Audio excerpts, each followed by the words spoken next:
So this is the second part of the hero's journey into the unknown. And,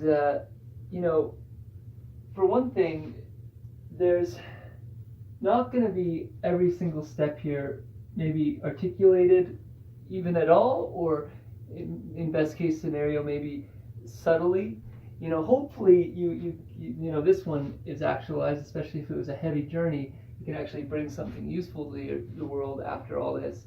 And sadly, I think this will sound a little bit off maybe to some people's ears, but I think that a lot of people that are going through certain kinds of psychiatric issues, not everybody, but that end up in mental health hospitals, are actually experiencing something of a hero's journey into the unknown, right? A lot of the indicators are something akin to this.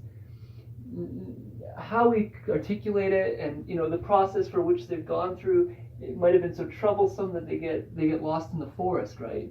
And they can't find their way out of the forest, and it's a mess because of all that stuff. And so that's an issue with our system of dealing with the hero's journey and getting novelty into the world, because the deeper the person exits and down into the abyss and then comes back up, often the greater gift they'll have to give to the world. And so it's almost a lack of understanding of how much a person could bring to the world, that our system doesn't make enough maybe room for these journeys to occur in their deeper depths. And this is an important story to really think into. Why is our system not really facilitating this? Why is it the case that deep hero's journeys don't seem to be happening on the scale that they maybe should, and this sort of thing? I would contend that might be true. So, but as I was started out with saying, you might not get an aid in the process, or you might not see a real transformation or have atonement or something like this. So there's things that can be skipped. Usually most of the steps happen in the process of it, but one or two might have very little or none at all, and that's very possible. So with that said, I'm gonna really look at this step and this step right here. So that exiting the known and entering back into the known. And I think that's the really interesting period of time on both cases. It's like, there's a sense of like,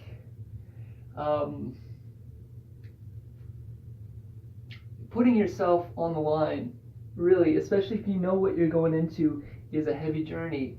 It's like, whoa, I'm really facing into a monster here, but I'm going to step up. And it's like, yeah, that's a big deal psychologically to overcome that. When people haven't done it before, right? There's reasons usually why this is the unknown, and people haven't faced a particular monster in the world, and it's like, yeah, this monster is a big monster, and I need I need a lot of skills to actually deal with this monster, and I'm only pretty sure I'm prepared. I don't know if I am. I hope I am. And you step into it, and so you're exiting what you could be safe with into the place that you aren't so safe anymore.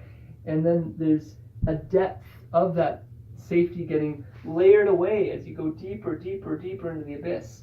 And it's like your safety is in greater and greater jeopardy as you sink down into that place of deep novelty, but at the same time of potential squashing in many respects. And then this can also be a really profound moment when you start to go back into the known world and try to carry this new way of being or new tool. Again, if you could use something like Elon Musk's tools and these sorts of things back into the world, because when you do this, it's like you have all these different unusual ways of being because you've been in this forest all alone for so long, maybe, and then it's like, how do you adjust that to make it resonate and make it feel good to the people that are in the world, so that they don't have to go on this journey and feel the pain of the abyss and rebirth? It's not for everybody to go do that. So how can I best facilitate this process so that others don't have to feel into that too, unless they want to.